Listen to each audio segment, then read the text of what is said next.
우리 시간 같이 한번 기도하겠습니다. 오늘 기도할 때는 우리의 마음을 무언가 꽉 붙잡고 있는 그걸 놓게 해달라고 기도했으면 좋겠습니다. 자기도 모르는 사이에 이것을 꼭 이뤄내야 된다는 그런 압박감, 부담감, 그리고 사람에게 뭔가 붙잡혀 있는 것이 있을 수도 있습니다. 그런 모든 것들을 놓고 주님 나를 정말 자유롭게 하여 주옵소서. 주님을 만나 이것을 보는 것이 아니라 주님을 봄으로 이 모든 것에서 자유케 하여 주옵소서. 우리 자신을 놓고 한번 기도하겠습니다. 하나님 아버지, 이 시간에 나를 꽉 붙잡고 있는 것은 무엇입니까? 교회의 성장이라는 그 카테고리 안에 나를 넣어놓고 하나님, 주님보다 그것을 더 많이 묵상하고 있는 건 아닌지 돌아봅니다. 주님을 만나면 언제나 참 자유가 있습니다. 주님 안에 자유가 있기 때문입니다. 그러나 주님이 아닌 다른 것을 더 많이 묵상하다가 하나님, 매인바되고 묶임바된 그런 내 모습을 발견할 때가 많이 있습니다. 오늘 이 시간에 우리가 함께 기도할 때에 정말 나도 모르는 사이에 사람에 매여 있다면 그 사람보다 주님을 더 많이 볼 수 있도록 도와주시고, 아니 주님을 봄으로 그 사람을 놓아줄 수 있는 내가 되게 하여 주시옵소서. 그것이 진정으로 내가 자유케 되는 길인 줄로 믿습니다. 하나님, 오늘 기도하는 우리 한 명 한 명이 주님 안에서의 참 자유를 누릴 수 있도록 도와주시옵소서. 하나님 아버지, 오늘도 말씀 나누기 전에 잠시 기도합니다. 나도 모르는 사이에 무언가에 꽉 붙잡혀 있습니다. 그렇게 쫓기며 붙잡힌 인생이 아니라 주님을 많이 묵상함으로 참된 자유를 알고 자유를 누리는 인생 되게 하여 주옵소서. 예수님의 이름으로 기도합니다. 아멘. 네, 오늘은 사무엘하 19장 16절에서 30절까지입니다. 사무엘하 19장 16절에서 30절입니다. 같이 읽겠습니다. 시작. 바후림에 있는 베냐민 사람 게라의 아들 시므이가 급히 유다 사람과 함께 다윗 왕을 맞으러 내려올 때에 베냐민 사람 1000명이 그와 함께하고 사울 집안의 종 시바도 그의 아들 15과 종 20명과 더불어 그와 함께하여 요단강을 밟고 건너 왕 앞으로 나아오니라. 왕의 가족을 건너가게 하며 왕의 좋게 여기는 대로 쓰게 하려 하여 나룻배로 건너가니 왕이 요단을 건너갈 때에 게라의 아들 시므이가 왕 앞에 엎드려 왕께 아뢰되 내 주여 원하건대 내게 죄를 돌리지 마옵소서. 내 주 왕께서 예루살렘에서 나오시던 날에 종의 패역한 일을 기억하지 마시오며 왕의 마음에 두지 마옵소서. 왕의 종 내가 범죄한 줄 아옵기에 오늘 요셉의 온 족속 중 내가 먼저 내려와서 내 주 왕을 영접하나이다 하니 스루야의 아들 아비새가 대답하여 이르되 시므이가 여호와의 기름 부으신 자를 저주하였으니 그로 말미암아 죽어야 마땅하지 아니하니까 아니라. 다윗이 이르되 스루야의 아들들아 내가 너희와 무슨 상관이 있기에 너희가 오늘 나의 원수가 됐느냐. 오늘 어찌하여 이스라엘 가운데서 사람을 죽이겠느냐. 내가 오늘 이스라엘의 왕이 된 것을 내가 알지 못하리요 하고 왕이 시므이에게 이르되 내가 죽지 아니하리라고 그에게 맹세하니라. 사울의 손자 무비보셋이 내려와 왕을 맞으니 그는 왕이 떠난 날부터 평안히 돌아오는 날까지 그의 발을 맵시내지 아니하며 그의 수염을 깎지 아니하며 옷을 빨지 아니하였더라. 예루살렘에서 와서 왕을 맞을 때에 왕이 그에게 물어 이르되 무비보셋이여 내가 어찌하여 나와 함께 가지 아니하였더냐 하니 대답하되 내 주 왕이여 왕의 종인 나는 다리를 절므로 내 나귀에 안장을 지어 그 위에 타고 왕과 함께 가려 하였더니 내 종인 나를 속이고 종인 나를 내 주 왕께 모함하였나이다. 내 주 왕께서는 하나님의 사자와 같으시니 왕의 처분대로 하옵소서. 내 아버지의 온 집이 내 주 왕 앞에서는 다만 죽을 사람이 되지 아니었나이까.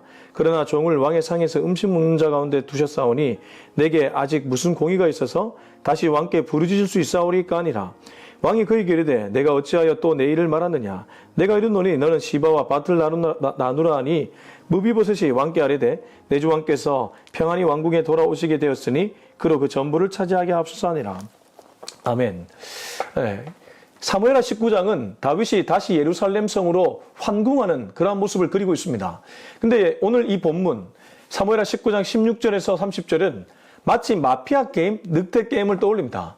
혹시 여러분 보드게임 중에 마피아 게임, 늑대 게임을 아십니까? 그 게임은 서로 속고 속이는 게임입니다. 마피아가 있고 선량한 시민들이 있습니다. 그리고 밤이 되면 마피아는 시민들을 죽일 수 있고 낮에는 시민들이 마피아가 누구인지를 알아내기 위해 노력할 수 있습니다. 마치 우리가 사는 세상과 맞닿아 있죠. 우리가 이 세상을 살아가면서 가까운 사람에게 배신당하기도 하고 그 사람 때문에 내가 정말 힘든 시간을 보내기도 합니다. 근데 생각해보면 나도 누군가에게 그러한 의도하진 않았지만 그런 행동을 할 때가 있습니다. 참 인간이라는 것은 제약투성이 같습니다. 자, 오늘 사무엘하 19장 16절 30절을 보면 다윗이 환궁하면서 두 명의 인물을 만나는데 다윗과 이 두 명의 인물이 주고받는 대화. 근데 그 속에서 누가 진짜 선량한 시민인가? 누가 진짜 성숙한 사람인가? 아니 누가 진짜 용서하는 사람인가? 헷갈린다는 것입니다. 그렇기 때문에 오늘 말씀은 결국 지난번 말씀과 마찬가지로 우리의 시선을 궁극적인 우리의 주님, 예수님께 시선을 옮기도록 만듭니다. 자, 19장 16절에서 20절까지입니다. 바후림에 있는 베냐민 사람 게라의 아들 시므이가 급히 유다 사람과 함께 다윗 왕을 맞으러 내려올 때에, 자, 바후림에 있는 베냐민 사람 게라의 아들 시므이, 그는 사무엘하 16장에 등장했습니다. 근데 안타깝게도 그때 그가 다윗을 향해 저주를 했죠. 우리 사무엘하 16장 한번 읽어보겠습니다. 16장 5절. 다윗 왕이 바후림에 이름에 거기서 사울의 친족한 사람이 나오니 게라의 아들이요 이름은 시므이라. 그가 나오면서 계속하여 저주하고. 7절. 시므이가 저주하는 가운데 이와 같이 말하니라. 피를 흘린 자여 사악한 자여 가거라 가거라. 8절. 사울의 족속의 모든 피를 여호와께서 내게로 돌리셨도다. 그를 이어서 내가 왕이 되었으나 여호와께서 나라를 내 아들 압살롬의 손에 넘기셨도다.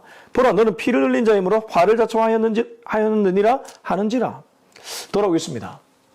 자, 그렇게 정말 신랄하게 다윗을 저주하였는데 막상 다시 예루살렘 성에 다윗이 황궁하니까 이게 웬 말입니까? 이래 되면 시므이는 완전히 바닥으로 전락하는 것, 불보듯 뻔한 일 아니겠습니까?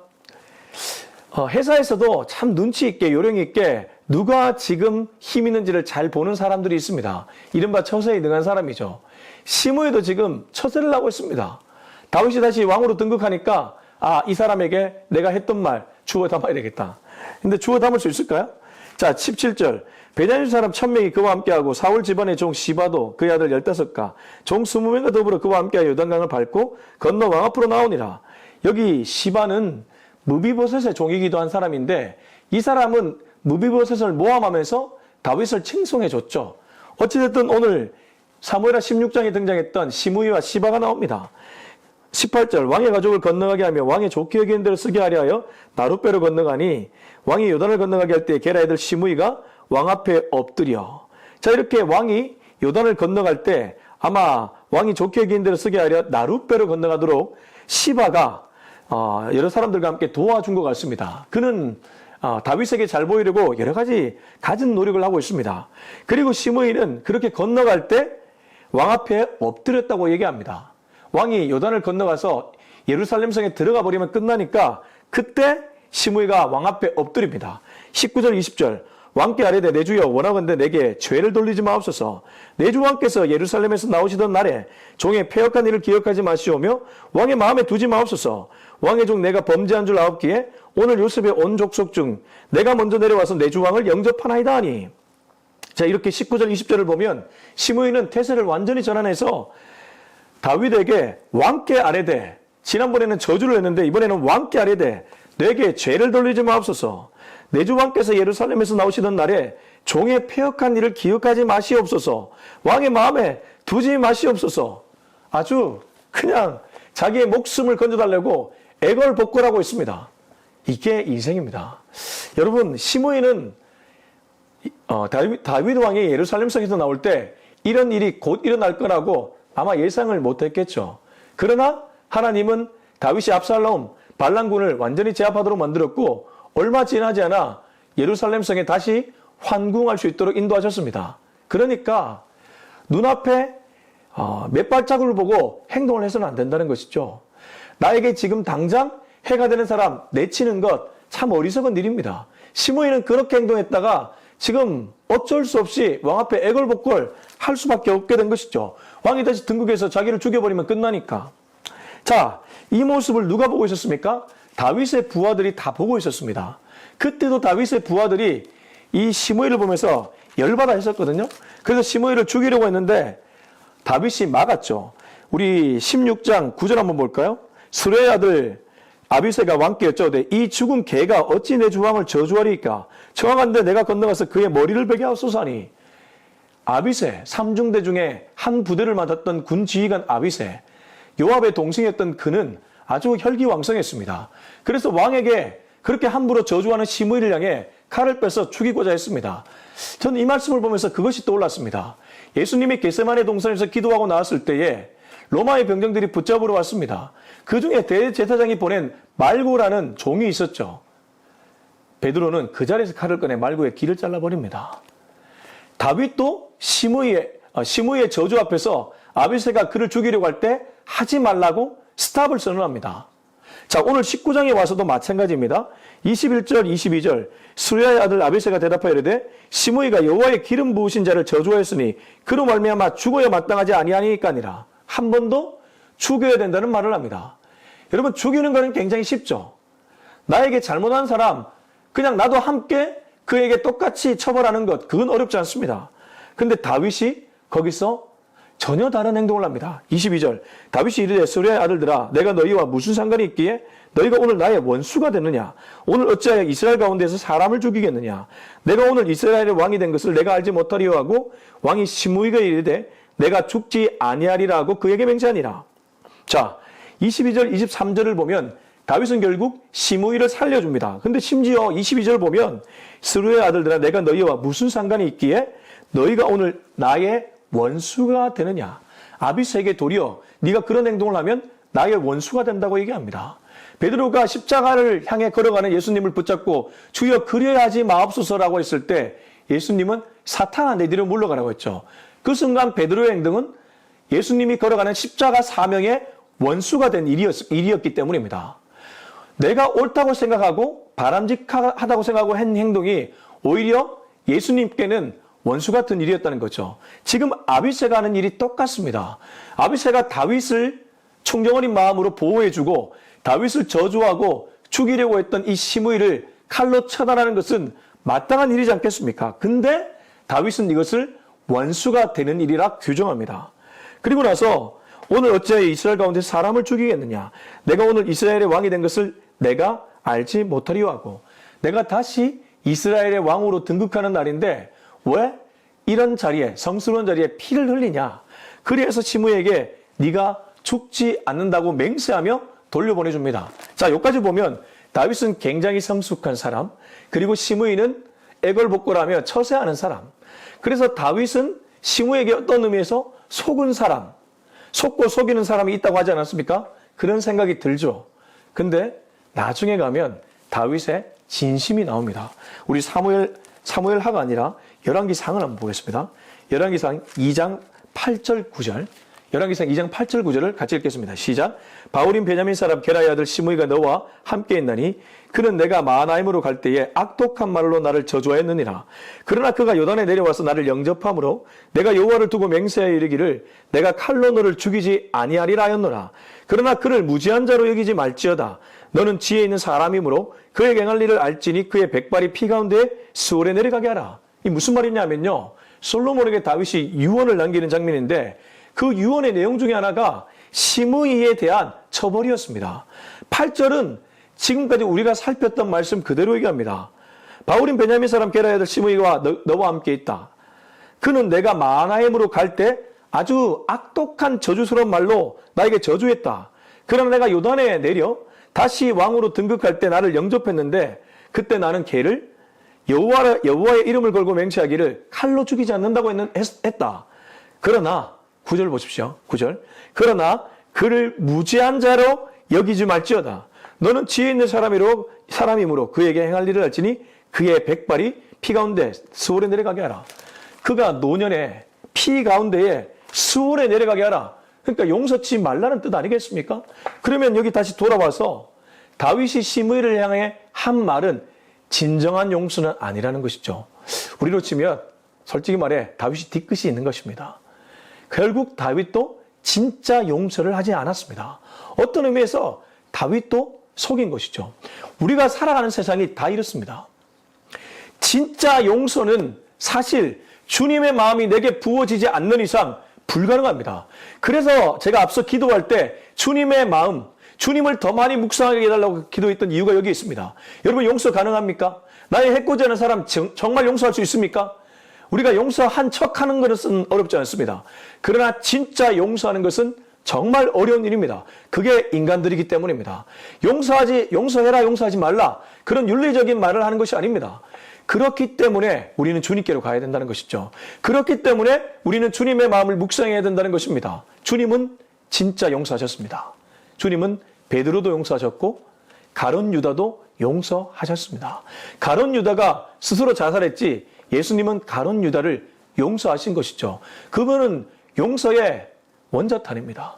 우리가 왜 손양원 목사님을 사랑의 원자탄이라고 부르는데 우리 예수님은 용서의 원자탄입니다. 사실 인간의 옷을 입은 것 자체가 용서죠. 왜냐하면 저 멀리 창세기에 보면 인간은 하지 말라고 했던 금원 명령, 선악과 열매를 따먹은 일을 했기 때문에 이미 하나님을 배신했습니다. 예수님은 하나님의 아들, 곧 하나님이십니다. 그분이 인간의 옷을 입었다는 것 자체가 인간을 용서하기 위해 이 땅에 오셨다는 것이죠. 그러면 우리는 여전히 죄악의 한가운데서 살아가기 때문에 우리의 힘과 의지로는 용서가 불가능합니다. 여러분의 마음속에 붙잡고 있는 무언가, 그거 풀어내기가 힘들다는 것이죠. 그렇기 때문에 용서의 화신, 용서의 원자탄인 예수님께로 가야 됩니다. 예수님의 마음이 내게 들어와야 된다는 것이죠. 아무튼 다윗은 뒤끝 장렬했습니다. 비록 지금 당장 해코지하지 않고 죽이지 않는 것 같지만 나중에 솔로몬에게 그를 백발일 때 스월로 내려가게 하라. 이 말은 굉장히 무서운 말입니다. 자, 24절부터 30절 읽고 마무리하도록 하겠습니다. 무비보셋에 관한 스토리입니다. 시작. 사울의 손자 무비보셋이 내려와 왕을 맞으니 그는 왕이 떠난 날부터 평안히 돌아온 날까지 그의 말을 맵시내지 아니하며 그의 수염을 깎지 아니하며 옷을 빨지 아니하였더라. 근데 여기 24절에 보면 무비보셋도 왕을 영접하는데 무비보셋은 앞에 시바라는 그 무비보셋의 종이죠. 사울의 종이면서 그 사람이 모함을 했기에 다윗에게 편견이 있었습니다. 무비보셋을 보는 다윗의 편견이 있었다는 것이죠. 나는 요나단과의 약속을 생각해서 너를 챙겨줬는데 넌 날 배신해? 내가 압살롬 때문에 예루살렘 성에서 쫓겨나올 때 너는 이제 네가 사울의 그 남은 무리로서 다시 네가 네 위세를 차지하려고 했지. 그러한 안경, 색안경을 끼고 무비보셋을 봤다는 것이죠. 근데 막상 무비보셋을 보니까 어떻습니까? 왕이 떠난 날부터 평안히 돌아온 날까지 그의 발을 맵시내지 않고 수염을 깎지 않았다고 하고 옷을 빨지 않았다고 합니다. 그는 다리를 저는 장애인이었습니다. 근데 옷을 이렇게까지 했다는 것은 굉장히 누가 봐도 아주 초라한 그런 행색의 모습이었다는 거죠. 다윗이 그동안 알고 있었던, 그냥 속으로 생각하고 있었던 무비보셋의 모습이 아니었다는 겁니다. 우린 여기서 이것을 하나 캐치할 수 있습니다. 우리에게도 수많은 정보가 들려옵니다. 사람들을 통해 A라는 사람이 어떻다, B라는 사람이 어떻다 정보가 들려옵니다. 간혹은 그러한 정보가 맞을 때가 있습니다. 그러나 우리 눈으로 직접 확인하고 경험하기 전에 속단하는 것은 위험합니다. 다윗이 시바라는 인물의 말만 듣고 속단한 것이 오늘 패착이죠. 막상 무비보셋을 보니까 무비보셋은 정말 초라하기 짝이 없습니다. 그런 사람이 다윗을 배신할 리 만무하죠. 근데 오늘 말씀 여기서도 무비보셋과 다윗의 마음이 서로 다릅니다. 속고 속인다는 것이죠. 25절 예루살렘에서 와서 왕을 맞을 때 왕이 그에게 물어 이르되 무비보셋이여 네가 어찌하여 나와 함께 가지 아니하였더냐 하니 이건 다윗의 마음을 그대로 표현하는 구절입니다. 네가 왜 나와 함께 동행하지 않았냐? 너 나를 배신하려고 했던 거 아니야? 밑에 깔린 말이 그것이죠. 26절 대답하되 내 주 왕이여 왕의 종인 나는 다리를 절므로 내 나귀의 안장을 지워 그 위에 타고 왕과 함께 가려 하였더니 내 종이 나를 속이고 드디어 나옵니다. 26절 내 종이 나를 속이고 나는 가려고 했는데 내 종이 나를 속이고 종인 나를 내 주 왕께 모함하였나이다. 내 주 왕께서는 하나님의 사자와 같으시니 왕의 처분대로 하옵소서. 그리하면서 이 시바라는 종 그리고 자기의 처분을 다윗 왕에게 맡깁니다. 결국 이 무비보셋도 많이 약올랐던 것 같습니다. 그래서 이 시바라는 종과 자기를 처분해달라고 다윗에게 맡겨버리고 고자질 아닌 고자질을 하게 되는 것이죠. 자, 이런 얘기를 들었을 때 다윗은 어떤 반응을 할까요? 28절 내 아버지의 온전히 내 주 왕 앞에서는 다만 죽을 사람이 되지 아니하였나이까. 그러나 종을 왕의 상에서 음식 먹는 자 가운데 두셨사오니 내가 아직 무슨 공의가 있어서 다시 왕께 부르짖을 수 있어하로이까니. 28절까지는 무비보셋의 말인데 그는 예전에 다윗이 베풀었던 은혜를 얘기하며 내게 아직 무슨 공의가 있어 다시 왕께 부르짖을 수 있겠습니까? 그래서 나는 왕 앞에 더 이상 간청할 수 없으니 왕의 처분에 맡깁니다. 라는 말을 했죠. 그때 29절 왕이 그에게 이르되 네가 어찌하여 또 네 일을 말하느냐. 내가 이르노니 너는 시바와 밭을 나누라. 다윗의 판결은 너는 시바와 밭을 나누라. 시바가 속에서 가져간 것 같지만 이제 내가 다시 한번 정리해 줄게. 너 반, 시바 반 해라. 자, 이거 사실 무비보셋이 원했던 대답 아닐 겁니다. 이렇게 종이 나를 속여서 모함했다고 얘기하면 다윗이 그러냐? 그러면 너는 다시 시바의 재산을 가져와서 너가 가지고 시바를 빈털터리로 내보내라. 이게 아마 무비보셋이 원했던 대답이겠죠. 근데 29절 다윗은 절반으로 딱 나눠버립니다. 그러니까 30절 무비보셋이 왕께 아뢰되 내 주 왕께서 평안히 왕국에 돌아오시게 되었으니 그로 그 전부를 차지하게 앞서서 하니라. 그러니까 무비보셋도 뭔가 기분이 상한 거죠. 그러니까 반반 나누라니까 그냥 나 안 가져갈래요. 다 가져가라고 하세요. 이렇게 지금 대답하고 있는 것입니다. 여러분 어떻습니까? 서로 속고 속입니다. 무비보셋도 시바의 잘못, 물론 시바가 모함을 했습니다. 잘못한 것 맞습니다. 그래서 다윗에게 그걸 바로잡기 위해 얘기를 했습니다. 그러나 그 뒤에 자기는 복권될 줄 알았고 재산도 다 찾아올 줄 알았겠죠. 그러나 정작 다윗은 절반으로 나눠버립니다. 그러니까 빈정이 상해서 오히려 걔가 다 가지라고 하세요. 이렇게 말해버리는 것이죠. 서로 속고 속이고 서로 완전한 용서가 없습니다. 여기 다윗도 마찬가지입니다. 여전히 무비보셋을 온전히 신뢰하지 못하고 절반을 나누라는 것 자체가 그런 행동 아니겠습니까? 그러니까 지금 보십시오.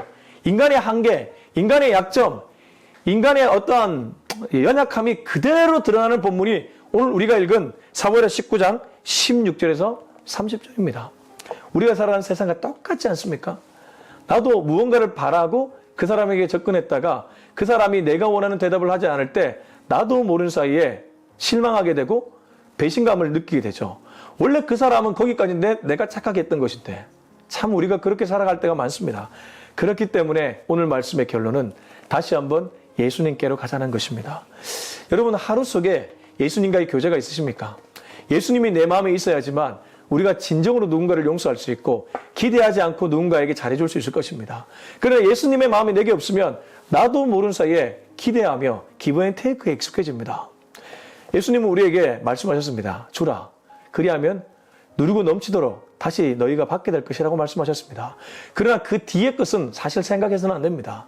우리는 주님의 마음으로 그냥 줘야 될 것입니다. 저는 앞으로 목회하면서 이 말씀을 붙잡으려고 합니다.